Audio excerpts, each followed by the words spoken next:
Silakan duduk. Shalom.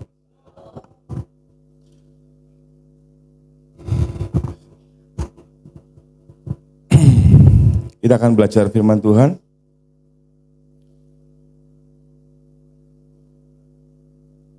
Hari-hari ini firman yang saya sampaikan memang saya sesuaikan dengan kondisi keadaan gereja ini. Seperti Anda tahu, gereja ini semua umur ya, nggak dibedakan. Sementara belum ada sekolah minggu dulu, atau mungkin belum ada yang untuk remaja dan muda. Karena itu kalau Anda lihat, Anda yang mungkin tahu riwayat pelayanan saya ini memang karunia-Nya di profetik ya. Namun saya melihat gereja ini kan banyak juga anak kecil, anak muda. Jadi saya berusaha firman yang saya sampaikan ini bisa diterima semua level, semua umur. Karena itu kalau Anda perhatikan setahun belakangan ini Tuhan membawa saya untuk menyampaikan hal yang sederhana. Sederhana tapi penting. Sederhana tapi itu harus dilakukan. Dan kadang-kadang kita tahu yang sederhana ini sering sudah nggak dilakukan lagi.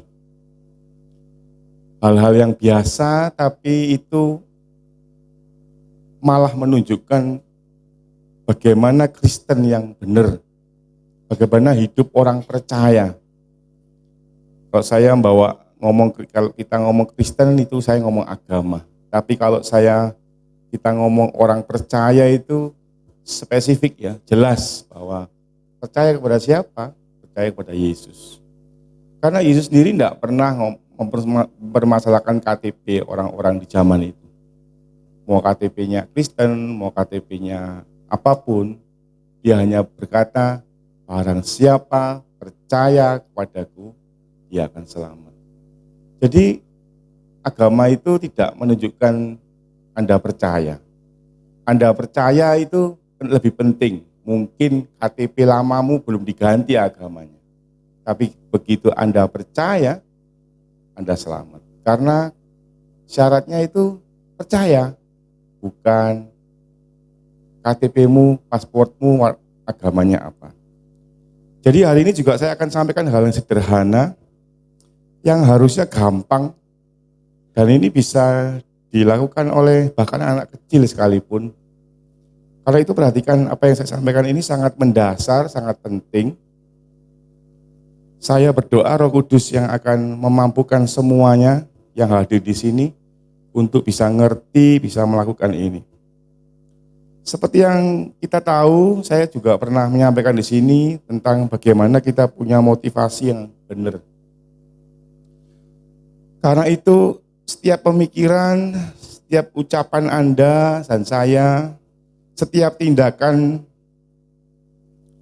yang kita lakukan, bahkan keputusan apapun dari yang kecil, milih makanan, milih pekerjaan, milih pasangan sampean, atau mungkin milih harus tinggal di mana, milih hal-hal yang dari yang kecil sampai hal yang penting itu kita selalu hidup ini milih, betul ya? Enggak pernah kita enggak ada pilihan, selalu milih. Milih makan sehat, makan tidak sehat. Milih pergi atau tidak pergi. Milih sekolah di sana atau sekolah di sini. Milih bekerja di sana atau di sini. Hidup itu akan selalu milih. Kita akan juga setiap saat itu berpikir. Ada kejadian kita mikir. Melihat berita kita mikir. Melihat berita dari saudara kita mikir. Setiap pikiran, setiap tindakan, setiap keputusan itu kita sudah pernah belajar bahwa kita harus punya motivasi, niat yang benar. Karena salah niat hati, salah punya motivasi, itu bisa salah sama Tuhan loh. Kenapa? Karena Tuhan itu Tuhan yang melihat hatimu. Tuhan itu bukan melihat apa yang sedang Anda kerjakan. Tuhan itu melihat hati, kata firman Tuhan. Hanya saja Setiap kita mikir, setiap Anda dan saya mikir apapun, mikir tentang orang, mikir tentang masalah, mikir tentang apa yang akan Anda kerjakan, saat Anda berucap, ngomong apapun, nyampaikan ke seseorang, menjawab pertanyaannya orang, meresponi orang, atau bahkan saat Anda memutuskan suatu keputusan, itu seringkali kita itu tidak sempat meriksa hati kita, betul? Tidak sempat menyelidiki motivasiku benar apa enggak. Contoh paling gampang. Anda habis dimarahi orang, atau Anda harus dikecewakan orang lah. Dimanapun, kehidupan keluargamu, pekerjaanmu, persahabatanmu, atau mungkin pernikahanmu, atau mungkin keluargamu. Anda lagi jengkel. Anda lihat es campur lewat atau es lewat. Anda bawanya, aku mau minum aja. Haus aku. Begitu Anda minum, gelek-gelek seger, wah enak. Ternyata Anda itu bukan haus, tapi mau ngademkan hati. Betul ya? Ini contoh satu tindakan, satu perbuatan yang spontan. Anda sempat waktu beli es cao atau es degan itu, es jeruk itu, Anda sempat meriksa hatimu. Oh ya aku pingin es ya, oh ternyata aku lagi jengkel. Mau ngademkan hati. Padahal tidak ada hubungannya ya, tenggorokan sama hati. Memang deket tapi tidak ada hubungannya. Karena hati itu ngomong jiwa. Tapi karena kita kepingin adem, mungkin kita merasa kalau badannya adem, tubuh hatinya ikut adem. Waktu kita beli es itu kita kan tidak sempat memeriksa motivasi hatimu beli es. Dan ini kan hal sepele, masa beli es jeruk aja harus periksa motivasi hati kita. Memang tidak begitu perlu ya, tapi ini kan contoh saja bahwa ternyata spontan kita bertindak itu ternyata tidak menunjukkan motivasi yang asli, bukan haus. Tenggorokannya tidak kering, tapi hatinya lagi panas. Minum es supaya adem hatinya. Nah, ada hubungannya, tapi ya itulah yang terjadi. Karena kita kadang seringkali tidak sempat mikir. Contoh, ditanya orang, spontan jawab. Tidak sempat mikir. Kadang-kadang tidak sempat kan, motivasi kita apa menjawab. Nanti motivasi apa ya? Marah apa enggak ya? Salah apa enggak? Kan tidak sempat. Kadang-kadang chat dibales langsung. Tidak sempat. Mungkin lagi sibuk, bales sambil tidak sadar salah ngomong lagi. Kata-katanya bahasanya kurang pas, nyinggung perasaannya orang. Seringkali kita kan spontan aja. Biasanya saat sudah terjadi sesuatu yang buruk, itu baru nyesel. Betul ya? Ternyata tadi itu sakit tenggorokan aku. Masih radang kok minum es campur ya. Malah hatiku tidak panas, malah tenggorokanku sakit. Nah begitu muncul masalah, baru ngecek hati kita. Iya ya, tadi itu aku salah ya. Minum es itu bukan haus, tapi karena aku lagi jengkel, habis dimarahi orang. Misalnya begitu ya. Nah,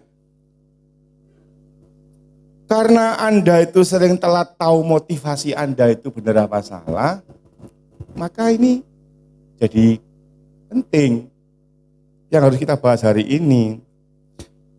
Mungkin tidak semua apa yang Anda lakukan itu Anda sempat memeriksa motivasimu di awal. Bahkan mungkin kita bisa saja tidak menyadari isi hati kecil kita yang terdalam punya maksud lain. Tadi saya bilang, minum es bukan haus, tapi karena lagi jengkel. Hati kecil itu bisa didengar suaranya waktu Anda tenang. Waktu Anda di tempat tidur, waktu Anda diem, merenung, baru dengar. Cuman kan sehari-hari ini begitu sibuk, membuat Anda seringkali tidak sadar, ternyata Anda bisa punya niat yang salah, terselubung dalam hati kecil. Karena itu, karena kita sering nggak menyadari bahwa ternyata kita punya motivasi yang salah, niat hati yang salah, yang seperti pernah saya sampaikan beberapa waktu yang lalu, Kita itu perlu punya cara, betul ya? Kita itu perlu punya patokan. Anda itu punya, dan saya itu perlu punya prinsip yang sederhana. Ya saya bagikan dua hal, gampang kok. Anda yang SMP, SD, SMA bisa pakai cara ini. Ada dua cara gampang. Yang aman. Kalau Anda spontan melakukan sesuatu yang enggak sempat Anda periksa motivasi hatimu benar apa salah di hadapan Tuhan.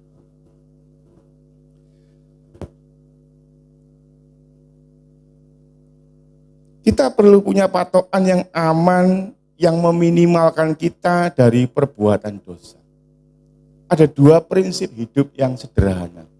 Yang hari ini menjadi tema khotbah saya hari ini adalah dua prinsip hidup yang sederhana yang membuat manusia itu beda sama macan, sama harimau.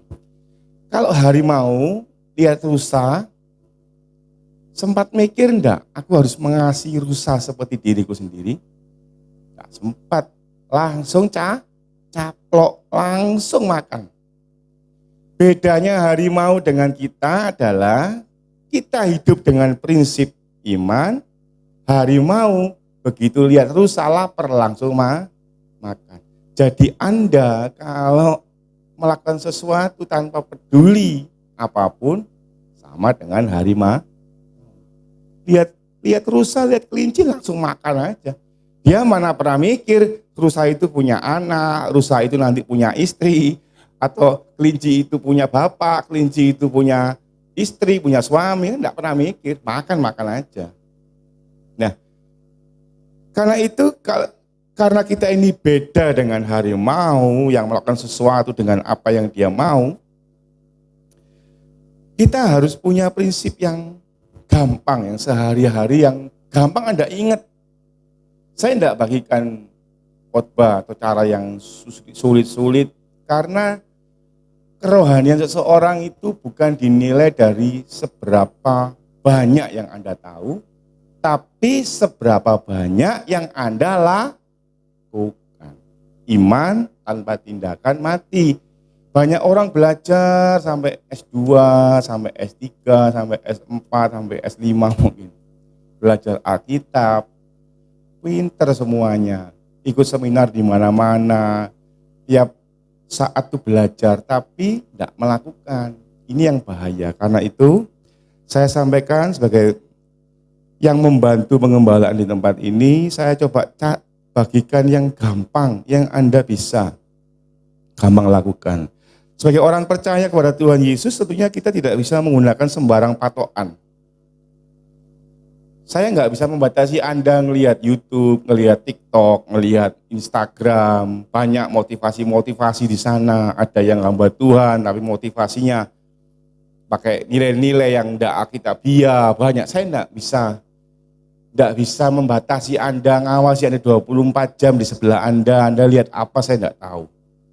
Karena begitu banyaknya yang disebar di sana, cuma saya sebagai yang membantu mewakili gembalaan di Semat ini, saya nyampaikan yang gampang aja. Ada dua prinsip ini ya, perhatikan. Karena kita harus punya prinsip yang alkitabiah, yang di firman ada. Bukan doktrin manusia, bukan pendapatnya orang, tapi benar-benar dari Alkitab. Yang pertama, salah satu contoh, Anda tahu bedanya baik dan benar. Saya kasih ilustrasi ya, gampang. Tadi malam Tuhan ngomong sama saya ilustrasi ini, jadi saya dari Tuhan bagaimana membuat orang ngerti bedanya baik dan benar. Karena di medsos itu banyak cara hidup, motivasi, saran-saran, nasihat yang kayaknya baik, tapi belum tentu itu benar. Yang benar itu yang firman Tuhan katakan, bukan pendapat orang-orang hebat. Kadang-kadang kita itu suka silau ya. Lihat dia berhasil, kaya, maka kita mikir apa yang dia omong pasti benar. Betul? Karena dia artis, karena dia terkenal, apa yang dia omong pasti benar. Betul? Enggak. Yang pasti benar adalah yang firman Tuhan katakan. Jadi bedanya benar dan baik itu gini ilustrasinya. Udang Siapa yang bilang gak suka udang? Siapa yang suka udang? Atau ayam wis? Siapa yang setuju bahwa ayam dan udang itu nggak enak? Ya tergantung masaknya ya. Kalau dikasih rinso ya nggak enak ya, racun. Tapi kalau dimasak enak, udang dan ayam itu enak kan? Anggap aja yang masak Chef Juna lah. Master Chef. Pasti enak tuh. Udang dan ayam itu baik. Banyak protein, banyak zat gizi yang lain. Tapi apakah udang itu baik buat semua orang? Tentu. Ada yang alergi ayam, ada yang alergi udang. Tapi juga ada yang enggak alergi. Buat si A enggak baik, buat si B baik.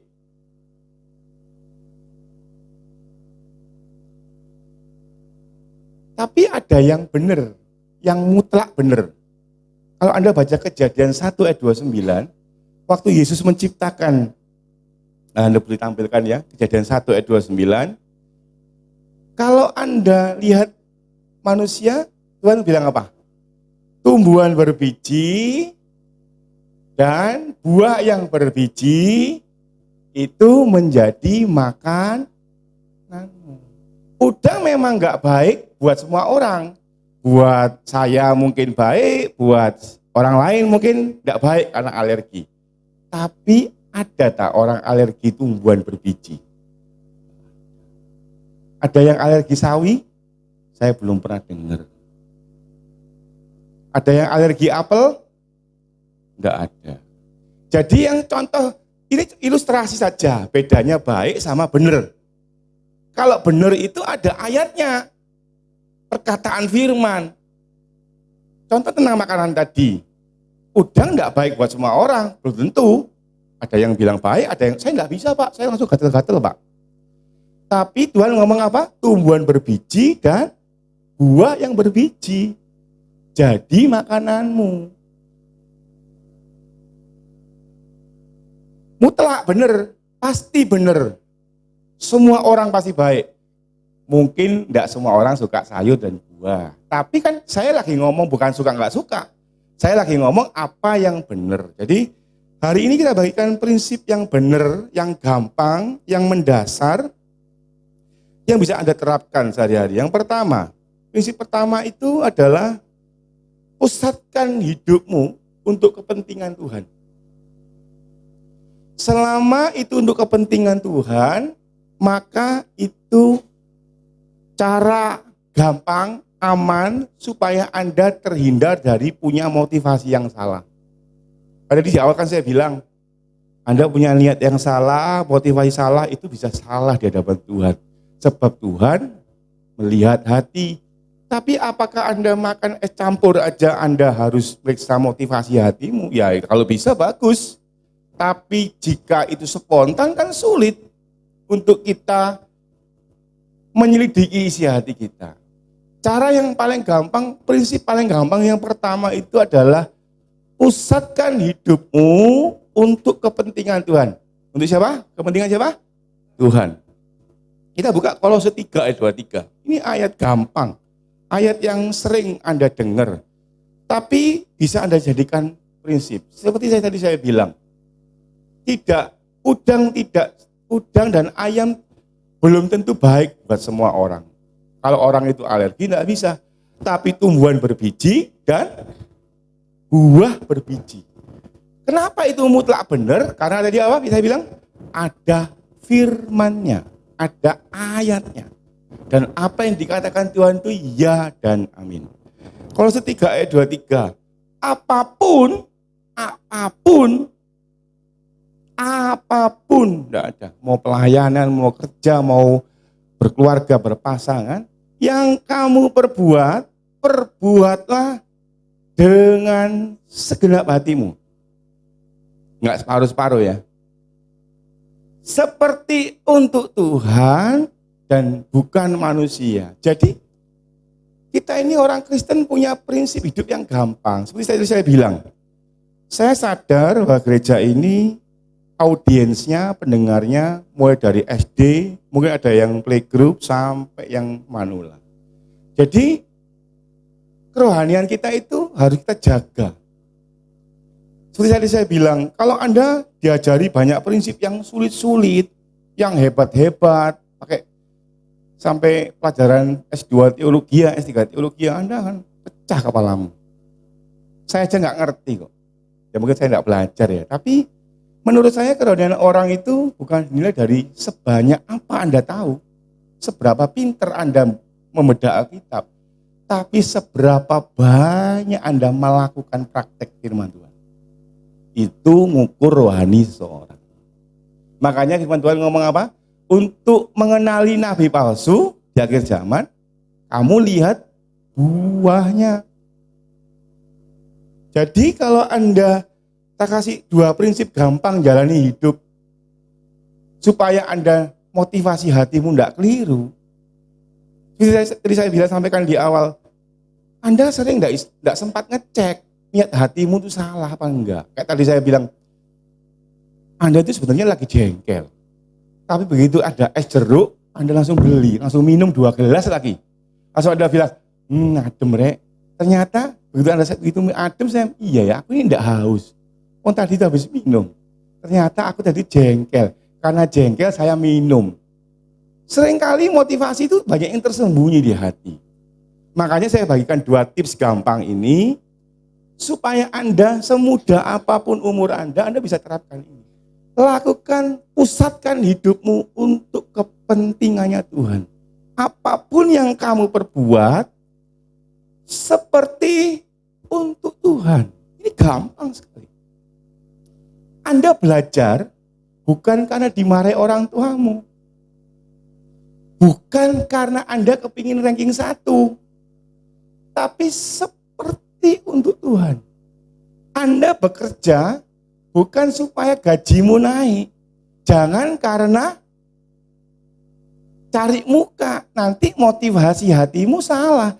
Kalau melihat hatimu salah, Anda salah loh di depan Tuhan. Sebab Tuhan itu ngomong sama Samuel. Gak usah engkau lihat Saul sama Daud. Kalau gantengnya memang ganteng Saul. Kalau gagahnya gagah Saul. Kerennya mungkin keren Saul. Mungkin brewoknya keren Saul. Tapi aku melihat hati. Makanya hati-hati. Makanya saya kasih pesan gampang supaya Anda bisa jalani hidup Kristen ini dengan benar. Karena Kristen itu bukan bicara tentang agama saja di KTP-mu. Tapi bicara firman ini sudah mau lakukan belum? Dan Anda begitu banyak firman ini. Anda melakukan satu persatu, itu bagus. Tapi kan yang saya sampaikan nanti, tidak semua umur. Dengan gereja ini saya tahu ini semua umur. Jadi yang pertama saya ingatkan sekali lagi, lakukan segala sesuatu seperti untuk Tuhan. Prinsip yang pertama ini sekaligus adalah jadi niat hati paling mendasar, paling gampang. Karena fokus kita bukan berpusat untuk kepentingan kita, orang lain, tapi untuk kepentingan Tuhan. Nah, karena semua yang Anda lakukan untuk kepentingan Tuhan, Anda hidupnya adalah hidup mempersembahkan sesuatu sama Tuhan. Anda tidak gampang kecewa kalau Anda dapat respon yang buruk dari manusia. Anda membagi sayur, membagi lauk, membagi barang, membagi perhatianmu ke orang. Direspon buruk, sakit hati. Karena mungkin Anda belum melakukan seperti untuk Tuhan. Kalau seperti untuk Tuhan, Anda tidak gampang kecewa. Begitu Anda dapat respon yang buruk. Atau Anda tidak gampang patah semangat. Wis nyerah aku. Karena apa? Karena Anda tahu kok, ini untuk Tuhan kok. Biar Tuhan nanti yang menyelesaikan. Tugas saya adalah tidak boleh patah semangat. Tugas saya adalah untuk terus berjuang sampai kehendak Tuhan dinyatakan. Dan kehendak Tuhan itu pasti ya, saya garansi ya, lebih baik dari yang kau doakan dan pikirkan. Itu masalahnya. Cuman masalahnya adalah fokus Anda kepentinganmu. Tuhan, saya minta sapu tangan. Tuhan, saya minta barang A, barang B. Fokusmu adalah memenuhi kepentinganmu. Padahal Tuhan bilang untuk kepentingan Tuhan. Nah kalau kepentingan Tuhan, Tuhan bilang, enggak, aku enggak mau ngasih kamu A, enggak kasih kamu B. Aku mau ngasih kamu A, B, C, D, E, F, G, H. Karena Tuhan selalu memberi lebih dari yang Anda bisa pikirkan dan doakan.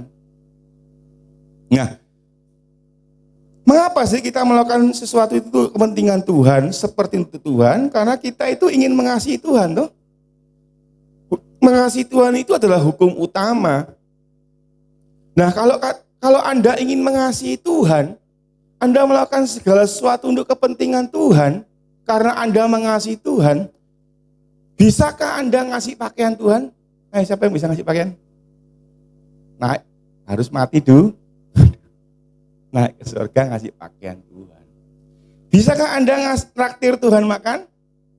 Enggak bisa. Ayo traktirin. Kamu enggak malu kan traktir KFC? Ayam ciptaanku kata Tuhan. Bisakah Anda memberi tumpangan Tuhan? Tuhan naik motorku Tuhan, tak gonceng. Bisa? Bisakah Anda mengunjungi Tuhan waktu Tuhan sakit? Bisa? Tuhan enggak pernah sakit. Ya sembuh gitu aja. Karena itu memang hanya melalui manusia. Maka Anda bisa mengekspresikan, Anda bisa menunjukkan cintamu ke Tuhan. Makanya Yohanes pasal 1 Yohanes 4 ayat 20 berkata apa? Buka ya. 1 Yohanes 4 ayat 20. 1 Yohanes 4 ayat 20. Jikalau seorang berkata, jika Abed berkata, jika Yusak berkata, aku mengasihi Allah, mengasihi Tuhan, dan ia membenci saudaranya, maka ia adalah pendusta. Karena barang siapa tidak mengasihi saudaranya yang dilihatnya, tidak mungkin Anda mengasihi Tuhan yang tidak Anda lihat. Bisa saya bilang, bisa tak Anda ngasih tumpangan Tuhan? Bisa ngasih pakaian Tuhan? Bisa ngasih makanan ke Tuhan? Bisa mengunjungi Tuhan? Tidak bisa. Mati dulu. Mengunjungi Tuhan yang di sorga. Tuhan bilang, sorga adalah tahtaku. Bumi tumpuan kakiku. Kalau Anda mau ketemu Tuhan, mau ke dalam muka, ya harus ke sorga. Sebab kalau di bumi hanya ketemu kakinya Tuhan. Nah, karena itu tadi berkata, lakukan segala sesuatu seperti untuk Tuhan itu, sasarannya siapa? Manusia, tidak ada cara lain. Satu-satunya media untuk menunjukkan cintamu ke Tuhan cuma bisa lewat tidak bisa lewat tempat lain. Karena tidak mungkin ngasih pakaian Tuhan di surga. Makanya firman Tuhan berkata apa kemarin? Yang kapan hari sempat disampaikan Pak Yusak? Kalau kamu mengasihi orang yang paling hina di antara kamu, kamu memberi pakaian aku, kamu memberi makan aku. Karena tidak ada objek lain. Tidak ada sarana lain untuk mengasihi Tuhan. Hanya cuma kecuali lewat manusia saja. Jadi kesempatanmu untuk mengasihi keluargamu, saudaramu, pasanganmu, temanmu, musuhmu, itu satu-satunya cara, objek untuk menunjukkan Anda mengasihi Tuhan. Tidak ada lagi. Pak, saya sayang sama motor saya, Pak. Tak lapi terus, Pak. Setiap satu jam sekali tak cuci, Pak. Rusak motor. Aku mau mengasihi Tuhan dengan melap motorku. Tidak bisa. Aku mau ngelapi HP-ku, Pak. Setiap menit tak lap, Pak. Tidak bisa. Barang benda mati tidak pernah bisa menjadi objekmu. Makanya kalau Anda melakukan prinsip yang pertama, lakukan segala sesuatu seperti untuk Tuhan. Namanya seperti berarti bukan langsung ke Tuhan. Tapi lewat manusia, tapi untuk Tuhan. Anda pernah berbuat baik atau melakukan memberi sesuatu ke orang karena orang lain? Kalau saya pernah. Contoh. Saya hutang budi sama seseorang. Cuma saya mau ngasih orang itu gak mampu saya, sungkan juga. Orangnya gak mau mungkin. Saya ngasih anaknya permen. Saya ngasih anaknya permen, ngasih anaknya mainan, tapi karena bapaknya baik. Kira-kira ilustrasi, nggak menggambarkan sepenuhnya, tapi itu bisa membantu kita membayangkan. Kayak gitu loh kira-kira. Lakukan segala sesuatu dengan segenap hatimu. Hati-hati loh, ada keterangan segenap hatimu. Seperti untuk Tuhan. Apa jadinya bila kasih itu, cinta itu, kasihmu ke Tuhan tuh bisa kelihatan enggak? Seperti ini. Bopen ini. Enggak kelihatan. Bisa disentuh? Enggak bisa. Angin. Kayak udara. Bisa mau sentuh? Enggak bisa. Kasih itu enggak tersentuh, enggak terlihat. Tapi harus bisa apa? Dirasakan. Saya ngomong manis. Kelihatan tak manis? Enggak kelihatan. Tapi dikecap bisa dirasakan. Karena itu Yesus berkata dalam Matius 5 ayat 13, jika garam itu tawar, dengan apa dia diasinkan? Kecuali dibuang dan diinjak orang. Lalu, mungkinkah Anda itu merokok? Ya, bagi yang merokok, siapapun yang dengar ini, itu adalah caramu untuk mencintai Tuhan. Anda kan hidup harus, hukum utamanya kan jelas ya Kristen. Kasihilah Tuhan Allahmu dengan segenap kekuatanmu, tubuh, jiwamu, akal budimu. Kalau akal budimu mikir bahwa merokok itu menyenangkan Tuhan, ya karena saya tidak tahu, lakukan aja. Tidak tahu, menurut saya itu tidak mungkin. Oh, tubuh yang dikasih Tuhan kamu rusak kok. Kok itu caramu mengasihi Tuhan? Saya sering ditanya orang, diajak diskusi, bahkan diajak berdebat. Terakhir-terakhir saya mengakhiri perdebatan gini, kalau itu caramu mengasihi Tuhan, lakukan aja. Saya enggak, sudah habis kata-kata, berdebat tidak ada habisnya. Mungkinkah seorang yang kerja setengah hati, males, pokoknya gajian, semangatnya tanggal 1 tok, gajian. Mungkinkah itu caramu untuk mencintai Tuhan? Nah, kalau Anda ngomong, ya justru aku mengasihi Tuhan dengan aku malas ini Pak. Ya nuranimu gak beres. Karena agama apapun Anda, agama apapun, ada roh Tuhan yang dihembuskan. Yang itu namanya nurani. Agama apapun, waktu Anda ulangan nyontoh atau nyuri barangnya orang lain, pasti ada hati kecil nurani ini ngomongin, salah, jangan. Betul? Nah kalau Anda abaikan itu ya enggak tahu saya.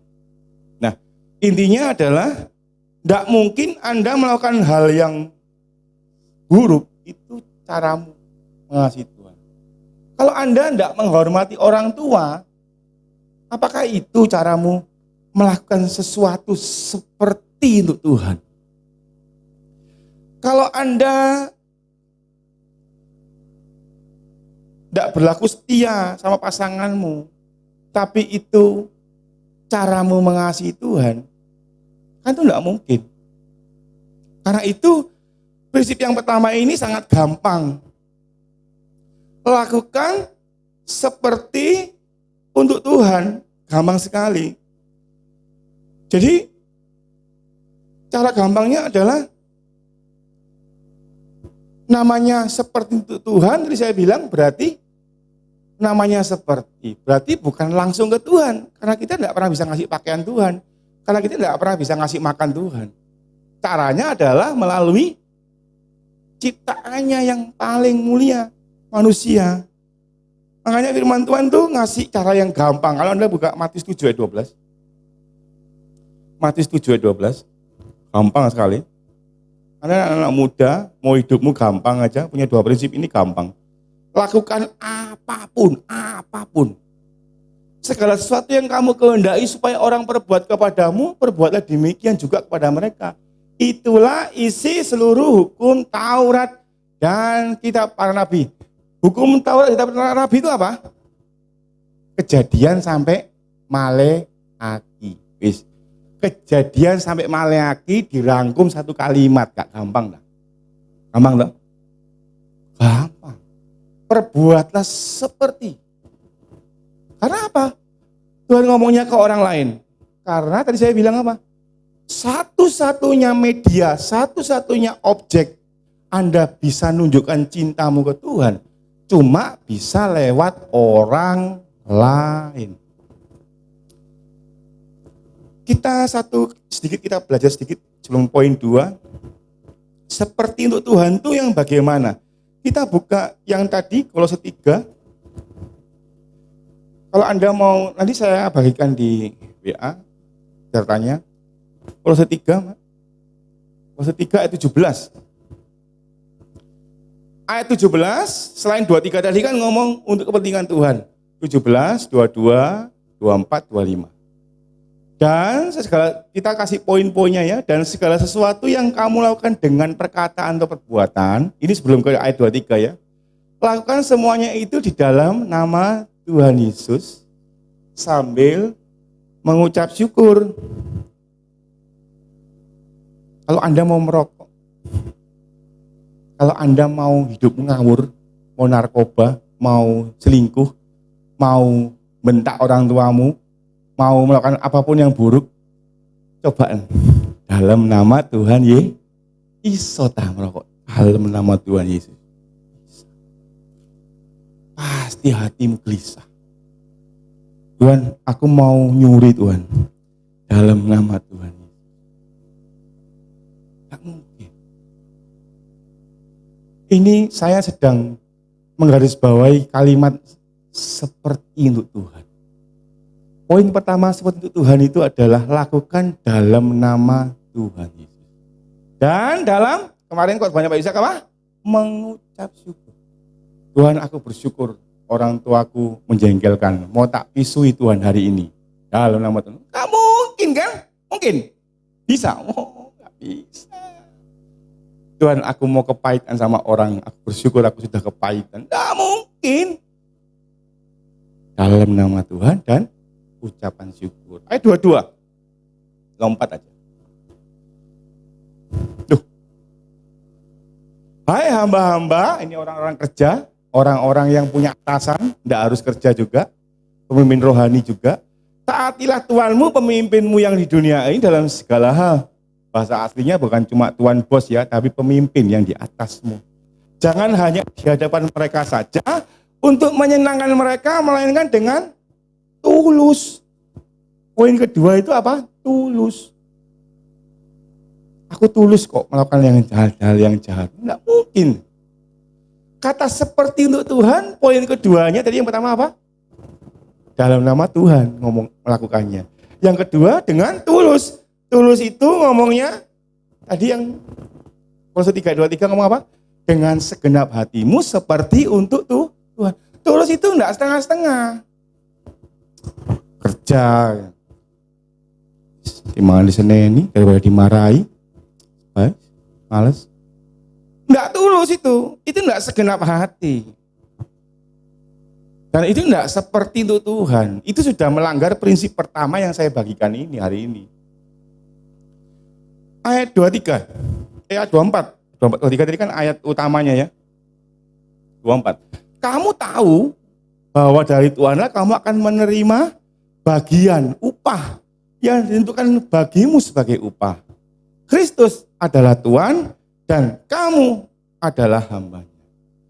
Kenapa Anda harus melakukan segala sesuatu seperti Tuhan itu dengan segenap hati? Karena Anda itu dapat upah loh. Anda kalau punya pegawai, Anda punya mungkin asisten rumah tangga, Anda gaji dia 2 juta, 1 juta, 500, 3 juta sebulan, babysitter. Tapi Anda punya babysitter lah. Tapi bayimu dikeplai, bayimu nggak dikasih makan, marah enggak Anda? Marah. Sudah tak bayar kok. Tidak bagus kerjanya. Sama, Anda itu hamba.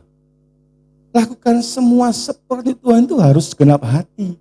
Kalau enggak, Anda kena hukuman. Kenapa? Oh, Anda itu dapat upah. Upahmu nanti di surga. Cuma Tuhan berkata apa? Jerih payahmu di dalam Tuhan tidak akan pernah sia-sia. Bahkan firman Tuhan ngomong apa? Seteguk air pun, ini air favoritnya papi saya dulu. Seteguk air pun tidak pernah hilang. Apapun yang Anda lakukan, prinsip pertama ini seperti itu Tuhan. Meskipun respon manusia buruk, balasannya jelek, malah salah paham, malah disalah mengerti, tidak apa-apa. Selama itu hatimu tulus, seperti itu Tuhan, lakukan. Upah itu menanti Anda. Karena Tuhan adalah Tuhanmu. Kalau Anda punya bos jahat, jangan lakukan untuk bosmu. Lakukan seperti itu Tuhan, maka engkau tidak gampang kecewa. Anda tidak gampang down saat responnya jelek. Aku sudah kerja, tambah temanku yang dipuji, temanku dinaikkan gaji, nggak apa-apa, bukan untuk bos, tapi untuk Tuhan. Sebab Tuhan adalah Tuhanmu yang sejati. Dia yang mengupah engkau, bukan manusia. Manusia itu cuma lewat. Percaya saya, manusia itu cuma titik transfer. Tapi Tuhan itu Tuhanmu yang sejati. Ayat 24, kita masuk poin 2, selesai. Kalau Anda sungguh-sungguh, satu lagi 25. Tadi kan 22, 17, 22, 24, 25. Barang siapa berbuat kesalahan, kerja nggak benar, hidup nggak benar, ia akan menanggung kesalahannya itu karena Tuhan tidak memandang orang. Hati-hati. Waktu Anda melakukan prinsip pertama, lakukan segala sesuatu seperti itu Tuhan, itu harus benar-benar maksimal. Nggak boleh setengah-setengah. Harus tulus, bukan lihat manusia, tapi melihat Tuhan. Itu tadi ilustrasi saya, ngasih permen anaknya karena bapaknya baik. Mirip seperti itu, tapi itu tidak mewakili. Tapi itu bisa membantu Anda membayangkan. Karena kenapa sih kita harus sering membayangkan? Karena Tuhan itu tidak kelihatan masalahnya. Tidak semua orang ketemu Tuhan muka dengan muka kayak Musa. Jadi kesimpulannya adalah kesungguhan, totalitas hatimu melakukan seperti itu Tuhan itu harus tetap Anda lakukan dengan sungguh-sungguh. Apapun itu, dalam pekerjaan, dalam rumah tangga, dalam hubungan sosialmu dan sebagainya. Seperti untuk Tuhan, bukan untuk manusia. Namun, kita harus sering ngomong sama diri kita bahwa alasan sesungguhnya kita berbuat yang benar itu karena untuk Tuhan, bukan untuk manusia. Kita sering gagal, Anda sering gagal mengasihi sesamamu karena Anda melihat respon manusia. Karena Anda fokus sama hasil yang kelihatan. Padahal upah itu disediakan dari surga. Jadi teruslah maju setia, teruslah sungguh-sungguh melakukan seperti itu Tuhan, selama hal itu memang untuk kepentingannya Tuhan. Jangan menyerah, sebab ukuran Tuhan bukan yang terlihat, tapi ukuran Tuhan itu di hatimu. Prinsip kedua, ini cepat, ini sederhana sekali. Hiduplah dengan dikendalikan oleh kekekalan. Saya baca buku ini sudah lama, tapi saya kasih poinnya aja. Itu karangan John Bevere, bagus sekali. Driven by Eternity. Hidup karena dikendalikan oleh kekekalan. Kita buka Wahyu 20. Ini mulai ngomong Wahyu ya. Wahyu 20, Wahyu 14 dulu aja deh. Wahyu 14 ayat 13. Ini prinsip gampang. Anda umur semuda apapun, Anda ini gampang sekali. Wahyu 14 ayat 13. Dan aku mendengar, aku ini Yohanes ya, yang dapat penglihatan. Penulis Wahyu, mendengar suara dari surga dan berkata, tuliskan berbahagialah orang-orang yang mati dalam Tuhan. Tuhan itu apa sih?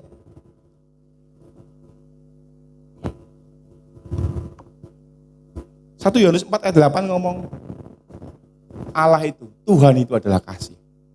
Kalau Anda hidup, kalau Anda nanti mati, matinya dalam Tuhan, berarti harus mati dalam kasih. Sebab Tuhan itu adalah kasih. Sejak sekarang ini, sungguh kata Roh, terus, supaya mereka boleh beristirahat. Mati itu istirahat ya, mati itu tidak selesai, istirahat. Dari jerih lelah mereka, karena segala perbuatan mereka menyertai. Anda yang dari muda-muda ini kasih tahu ya. Tiap detik apa yang Anda lakukan, nanti itu akan dikelompokkan, dikumpulkan. Menyertai engkau waktu engkau mati. Kalau Anda di poin pertama, Anda sudah berhasil melakukannya, melakukan segala sesuatu seperti untuk Tuhan, maka hidupmu harus diperkuat dengan prinsip kedua ini. Bahwa nanti yang Anda lakukan, baik buruknya, benar atau salahnya, itu Anda harus bertanggung jawabnya. Sebab perbuatan Anda semua akan menyertai waktu Anda ke surga. Kita buka Wahyu 20 ayat 12. 20 ayat 12, Wahyu 20. Ini ngomong, ini kan sudah akhir zaman ya, nggak apa-apa kita sedikit ngomong akhir zaman. Dan aku, Yohanes, melihat orang-orang mati besar dan kecil. Berarti ada enggak bayi meninggal umur 2 bulan, ada yang 2 tahun ya. Besar dan kecil berdiri di depan tahta itu, katanya Tuhan ya, lalu dibuka semua kitab.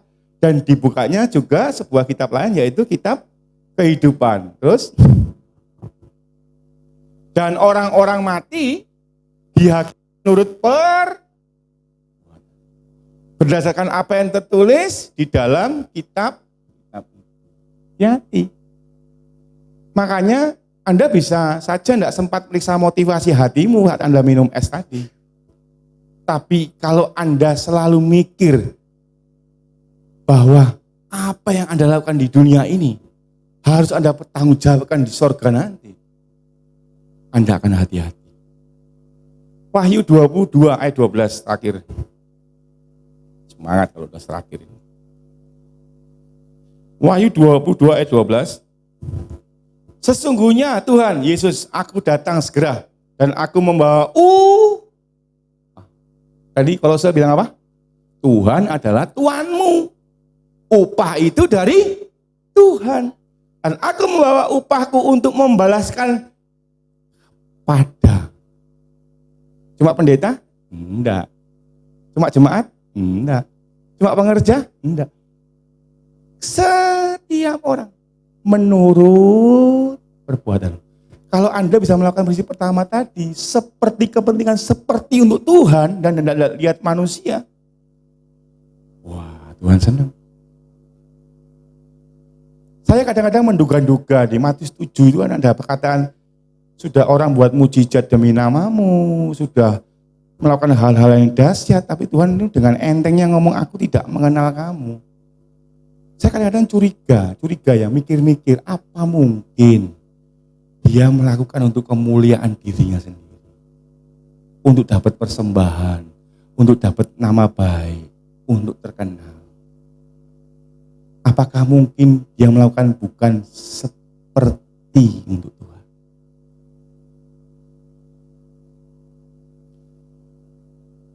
Ya itu hanya pemikiran saya tidak menghakimi siapapun. Maka jika kita tahu bahwa apapun yang kita pikirkan dan lakukan nantinya akan berdampak pada kekekalanmu nanti setelah kematian, surga atau neraka, api neraka atau firdaus, maka kita akan jadi waspada dong. Hati-hati. Makanya saya bilang 2 prinsip ini gampang. Anda setiap lagi melakukan sesuatu mikir, ini nanti akan dipertanggungjawabkan setelah engkau mati loh. Bukan selesai di situ aja loh, bukan di dunia ini aja selesai loh. Gak apa-apa mau di dunia, tak seneng-seneng aku, tak ngawur-ngawur hidupku. Enggak, Anda akan mempertanggungjawabkan. Sebab perbuatan itu akan menyertai Anda. Jadi 2 prinsip ini gampang sekali. Hiduplah seperti untuk Tuhan. Kepentingannya Tuhan terus. Kenapa sih kok saya ngomong seperti kepentingan Tuhan itu sebenarnya kita lakukan karena kita mengasihi Tuhan. Kalau Anda ngasih seseorang, sahabatmu, temanmu, pasanganmu, anakmu, orang tuamu, atau siapapun, Anda sering mikiri kepentingannya dia enggak? Pasangan yang baru pacaran, tahu istrinya suka tempe, dan tempe, senang kali istriku. Suka suaminya buntut, makan sop buntut, gak tegas, tak bungkus nois. Kenapa? Cinta. Kalau cinta, kalau mengasihi itu mikir kepentingan terus. Makanya Kolose 3:23 ngomong, lakukan segala sesuatu seperti itu Tuhan. Kalau Anda mengasihi Tuhan, Anda cuma mikir kepentingannya Tuhan. Sama seperti kita tahu bahwa racun itu akan buat kita mati. Anda ada ular kobra, tak mainan, tak kudangi. Ular kobra mbak kudang, habis. Kalau Anda tahu perbuatanmu akan menyertaimu nanti, dihitung, ditotal sama Tuhan, maka Anda akan hidup lebih hati-hati. Betul ya? Kenapa? Karena Anda tahu upahnya ada. Anda jangan bilang upah ini pasti duit ya. Upah itu bisa api neraka kalau Anda salah. Nah, saat hidup kita selalu dikendalikan dampak yang akan kita terima nanti, waktu kita setelah mati, maka itu akan jadi pengendali hidupmu. Karena itu Roma 6, kalau ada baca Roma 6 nanti ya, baca Roma 6, tentang mengajarkan hidup. Mengajarkan di ayat 23, buka. Nanti Anda baca mulai dari awalnya itu bagus ya, Roma 6 itu. Salah satu ayat favorit saya. Roma 6 ayat 23. Mengajarkan kita tidak lagi diperhamba dosa. Sebab upah dosa adalah maut. Sebab upah dosa ialah maut, tetapi karunia Tuhan ialah hidup yang kekal dalam Yesus Kristus. Jadi Anda kalau prinsip kedua ini, Anda jadi takut-takut. Karena Anda tahu. Gue tak nyuri bolpennya temanku. Wah, gue ditotal sama Tuhan gak wis. Saya mau gak ngampuni orang lain, nanti aku gak diampuni, ampuni ya wis. Anda tahu bahwa semua akan ditotal sama Tuhan. Ini sudah akhir zaman ya. Kesempatan bertobat cepat segera. Karena itu, supaya kita gak diperhamba dosa, kita harus hidup, tadi bilang, seperti untuk Tuhan. Karena kita tahu apapun yang kita pikirkan, saya undang tim musik maju. Karena kita tahu apapun yang kita pikirkan, apa yang kita ucapkan, yang kita omongkan, yang kita lakukan, bahkan setiap keputusanmu itu akan berdampak pada kekekalan. Maka kita harus perhatikan dengan seksama bagaimana kita hidup di Roma pasal 6. Mari kita tundukkan kepala, kita bangkit berdiri. Terima kasih Tuhan. Firman-Mu biarlah tertanam di dalam hati kami. Main C. Haleluya. Kita sedikit merenung. Kemarin aku berbuat ini, aku berbuat itu. Aku bisa melakukan banyak hal. Tapi coba tanyakan ke diri masing-masing. Nggak usah lihat kanan kiri, nggak usah lihat orang lain. Nggak usah mikir, oh firman ini buat suamiku, firman ini buat istriku. Oh cocok firman ini buat temanku, sayang dia nggak hadir Tuhan. Enggak. Semua orang mempertanggungjawabkan hidupnya sendiri-sendiri, firman Tuhan. Periksa hatimu. Apakah lebih sering mana Anda melakukan untuk kepentinganmu sendiri? Atau engkau sudah menggenapi Kolose 3 ayat 23. Lakukan seperti untuk Tuhan. Dan tidak melakukan dengan biasa. Dengan tulus, dengan maksimal, dengan sungguh-sungguh, dengan segenap hati firman Tuhan. Segenap hati itu melakukan dengan segala kekuatan. Karena itu mari kita periksa diri hati kita.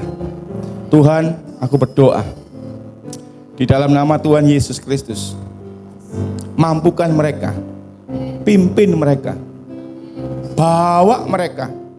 Kalau perlu Tuhan, paksa mereka supaya mereka belajar hidup, melakukan apapun seperti untuk Tuhan, bukan untuk manusia di depan mata mereka. Supaya mereka kuat Tuhan, tidak gampang kecewa, tidak peduli responnya manusia. Tapi selama engkau melakukan benar-benar tulus seperti untuk Tuhan, Tuhan akan memperhitungkan itu sebagai kebenaran. Dan upah itu tidak akan pernah hilang. Sebab Tuhan itu Tuhan yang sejati, yang tidak korup, yang tidak mengambil hakmu. Kalau Anda berhak dapat upah, upah itu tidak akan bisa dicuri oleh siapapun. Upah itu akan diberikan langsung pada engkau. Tuhan, kami juga mau punya prinsip hidup. Segala sesuatu itu dikendalikan oleh kekekalan. Artinya kita itu tahu Tuhan, setelah kita mati kita masih punya tanggung jawab, mempertanggungjawabkan semua perbuatan kita di dunia ini. Tuhan, Engkau darahmu Yesus sanggup mengampuni. Hari ini aku berdoa, semua jemaat yang hadir di sini maupun tidak hadir, yang menyaksikan lewat YouTube, lewat apapun, aku berdoa, Engkau yang tahu banyak dosamu. Aku melepaskan kuasa pengampunan oleh darah Yesus. Darah Yesus yang akan mengampuni engkau. Meskipun dosamu merah seperti kirmisi, akan dibuat putih seperti bulu domba, putih seperti salju. Ada kasih karunia kemurahan Tuhan yang mengampuni dosamu mulai dari detik ini mulai dari engkau lahir sampai detik ini. Akan dibasuh bersih. Percayalah, mintalah ampun sama Tuhan, dan Dia yang setia dan adil akan mengampuni dosa-dosamu. Tapi Tuhan, kami mau mulai hari ini juga kami boleh hidup dengan satu kewaspadaan, bahwa semua yang kita lakukan di dunia ini akan menyertai kita waktu kita mati. Akan dihitung semuanya sama Tuhan. Dan upah itu tidak akan pernah hilang. Biarlah Tuhan, kedua prinsip ini boleh jadi gaya hidup kami, boleh jadi kebiasaan kami. Tolong Tuhan, mampukan kami Roh Kudus, karena kami tidak bisa berbuat apa-apa di luar Engkau. Dan buat kami sadar Tuhan, cuman melalui sesama kami, cuman melalui orang lain, kami bisa mengekspresikan, menunjukkan cinta kami kepada Tuhan. Terima kasih Bapak. Hanya di dalam nama Tuhan Yesus aku meteraikan firman ini, dan oleh darah Yesus yang akan menyempurnakan firman ini setiap hati kami. Dalam nama Yesus, amin.